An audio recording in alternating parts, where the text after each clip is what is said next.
அனைவருக்கும் வணக்கம். லண்டனில் இருந்து வந்தவர் இங்கு செய்த லீலைகள், அதாவது லண்டனில் இருந்து வந்தவர் தொடர்ச்சியாக பல்வேறு குற்றச் செயல்களில் பல்வேறு மாவட்டங்களில் இறங்கியிருக்கின்றார்.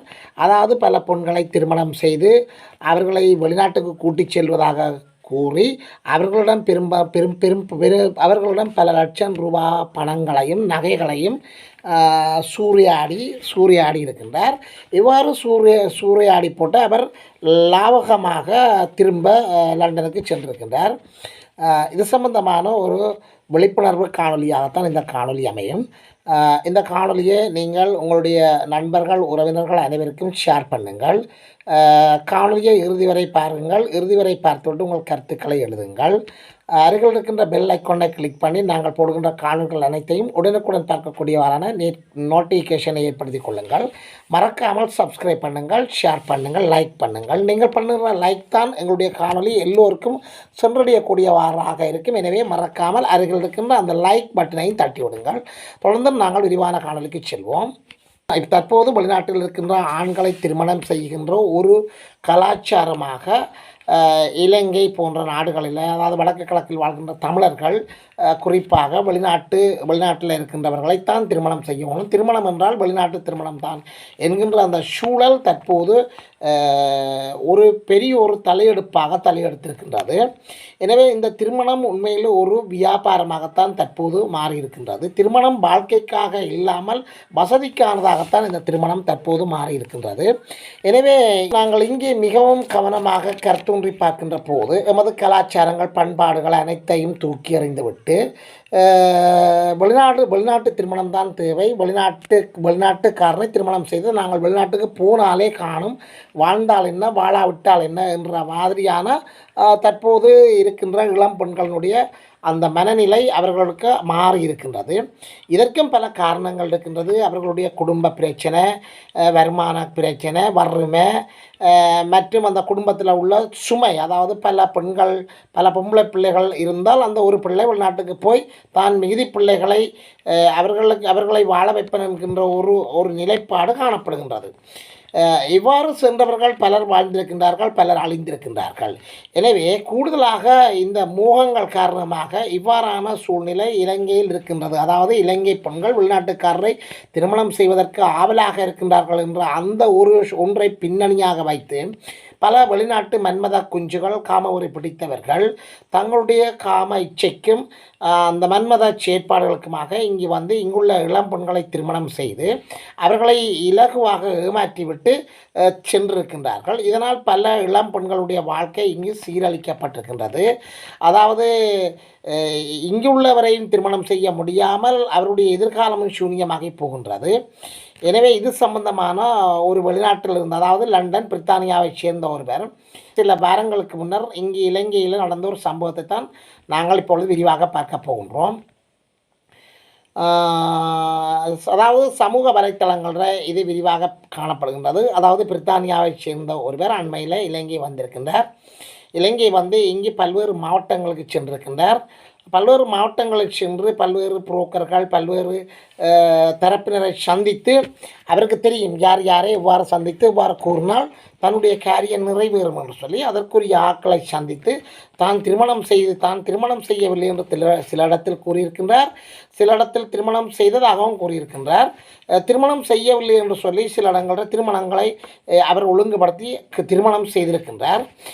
இது சம்பந்தமாக நாங்கள் ஒரு கால் பார்ப்போம். சமூக வலைத்தளங்களில் பாதிக்கப்பட்ட பெண்கள் கருத்து வெளியாகி இருக்கின்றது.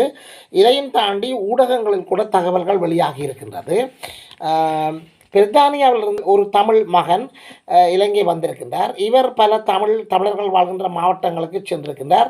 தான் பொன் பார்ப்பதாகவும் சில இடங்களில் தெரிவித்திருக்கின்றார். தனக்கு ஒரு பொன் வேணும், திருமணம் செய்து தான் திரும்ப லண்டனுக்கு கூட்டிச் செல்வன் என்று சொல்லி பலவித ஆசை வார்த்தைகளை அள்ளி வீசியிருக்கின்றார். சில புரோக்கர்களையும் அணுகி அவர்களிடம் இந்த கருத்தை கூறியிருக்கின்றார்.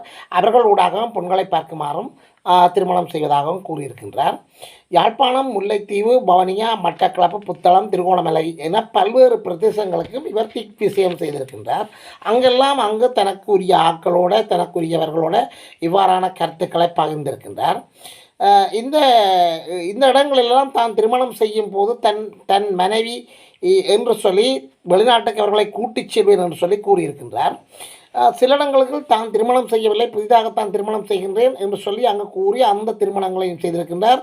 செய்து அவர்களை கூட்டிச் செல்வதாக ஏமாற்றி அந்த பெண்களிடமும் பல லட்சம் ரூபா பணங்களையும் பல லட்சம் ரூபா பெறுமதியான நகைகளையும் இவர் வாங்கி தப்பித்திருக்கின்றார்.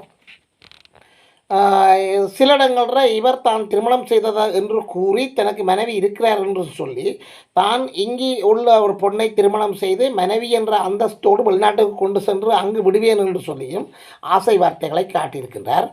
எனவே இவ்வாறு பல பெண்களுடன் தகாத உறவுகளை வைத்திருக்கிறார் என்று சொல்லியும் தகவல் வெளியாகி இருக்கின்றது. மேலும் அப்பெண்களிடம் பல லட்சம் ரூபா பெறுமதியான சொத்துக்களையும் இவர் பறிமுதல் செய்திருக்கின்றார். அதாவது தன்னுடைய கருத்துக்களை, தன்னுடைய கதை அழகால, தன்னுடைய கருத்து, அதாவது சிறப்பான தன்னுடைய கதை வல்லமையாலே அவர் கதைத்து அந்த பெண்களோடு ஏமாற்றி இருக்கிறதாக கூறப்படுகின்றது. இதனால் பல லட்சம் ரூபா பெறுமதியான பணம், நகைகள் என்பவற்றை சூறையாடி கொண்டு அவர் தப்பிச் சென்றிருக்கின்றார். ஒவ்வொருவரிடமும் வெவ்வேறு காரணங்களை தெரிவித்திருக்கின்றார். ஒரு இடத்தில் நான் திருமணம் செய்யவில்லை என்று சொல்லியிருக்கின்றார். உங்களை திருமணம் செய்து வெளிநாட்டுக்கு அழைத்துச் செல்வேன் என்று சொல்லியிருக்கின்றார். வேறு இடத்தில் நீங்கள் பாருங்கள், என்னை திருமணம் செய்வது போல பதவி திருமணம் செய்து கொள்ளுங்கள், உங்களை நான் லண்டனுக்கு கூட்டிச் சென்று அங்கு விடுகின்றேன் என்று சொல்லியும் ஆசை வார்த்தைகளை அவர் கூறியிருக்கின்றார். இவ்வாறு கூறப்பட்ட பெண்களெல்லாம் திருமணங்களை செய்து அங்கு பெண்களுடன் தங்கியும் இருக்கின்றார். சில இடங்களில் தங்காமலும் இருக்கின்றார். எனவே இவ்வாறு தங்குகின்ற போது அவர்களிடம் இருந்த சொத்துக்களையும் நகைகளையும் பெறுமதியான இதுகளையும் இவர் இவர் வாங்கி சென்றிருக்கின்றார். இவர் முன்பும் இவ்வாறு செய்திருக்கின்றார் என்று சொல்லி முறைப்பாடு இவருக்கு எதிராக வழங்கப்பட்டு நீதிமன்றத்துக்கு இவர் சென்று குற்றவாளியாக காணப்பட்டிருக்கின்றார் என்று சொல்லியும் அதற்கான தண்டனையை பெற்றிருக்கின்றார் என்று சொல்லியும் அதன் பின்னர் அவர் மீண்டும் லண்டனுக்கு சென்றிருக்கின்றார் என்று சொல்லியும் அதன் பின்னர் திரும்பவும் அதே செயற்பாடுகளை அந்த இடங்கள் தவிர்ந்த ஏனைய இடங்களில் புதிய இடங்களில் இவர் செய்கின்றார் என்று சொல்லியும் தற்போது இவர் சம்பந்தமான தகவல்கள் வெளியாகி கொண்டிருக்கின்றது. எனவே இவரை திருத்த முடியாத ஒரு நபர். எனவே இவரிடம் அகப்பட்டவர்கள் உண்மையிலே மிகுந்த துன்பத்துக்குள்ளாகி இருக்கின்றார்கள். இங்கே பொண்களை நூதனமாக ஏமாற்றி தன்னுடைய இச்சைகளை தீர்த்திருப்பதோடு இங்குள்ள பெண்களிடமிருந்து, அதாவது மர்மப்பட்ட பெண்களிடமிருந்து பல லட்சம் ரூபா பெறுமதியான நகைகளையும் காசுகளையும் பறித்திருக்கின்றார்கள். அவர்கள் சிறுக சேர்த்த பணங்கள், சிறுக சேர்த்து சேகரித்த நகைகள் என்பவற்றையும் பறிமுதல் செய்து கொண்டிருக்கின்றார்கள். இவ்வாறு இவர் ஒரு மோசமான ஆசாமி. எனவே பெண்கள் விழிப்புணர்வோடு இருக்க வேண்டும், பெண்களை பெற்ற பெற்றோர்களும் விழிப்புணர்வோடு இருக்க வேண்டும் என்பதுதான் இந்த காணொலியை நாங்கள் வெளியிடுவதன் நோக்கம். உண்மையில் நாங்கள் வெளிநாடுகளுக்கு போய் ஒரு சிறப்பான வாழ்க்கையை வாழலாம் என்று சொல்லி கனவு கண்டு கொண்டிருக்கின்றோம். ஆனால் வெளிநாட்டில் இருக்கின்றவர்கள் எவ்வாறு இங்கே இந்த பெண்களை ஏமாற்றி செல்கிறார்கள் என்று சொல்லி பார்க்கின்ற போது அது மிகுந்த வேதனை அளிக்கின்றது. எனவே இந்த பெண்கள் இயல்பாகவே வெளிநாடுகளுக்கு போய் வாழணும் என்று ஆசைப்பட்டவர்கள் அல்ல. பலர் குடும்ப சுமைகள், குடும்ப வறுமைகள் காரணமாக தாங்கள் ஏதோ ஒரு விதத்தில் வெளிநாட்டுக்காரர் ஒருவரை திருமணம் செய்து வாழ்க்கையை சிறப்பாக வாழலாம் என்று தான் நினைக்கின்றார்கள். இந்த சூழலை வாய்ப்பாக பயன்படுத்தி பல வெளிநாட்டு விசமிகள் தங்களுடைய செயற்பாடுகளை இங்கே காட்டிவிட்டு செல்கின்றார்கள். எனவே உண்மையில் நான் ஒரு கருத்தொன்றை பார்த்திருக்கின்றேன். இப்போ வெளிநாட்டில் பக்கத்தில் இருப்பவன் கூட நல்லவனோ கெட்டவனோ தெரியாது என்று சொல்லி ஒரு அம்மா கருத்து எழுதியிருக்கின்றார்.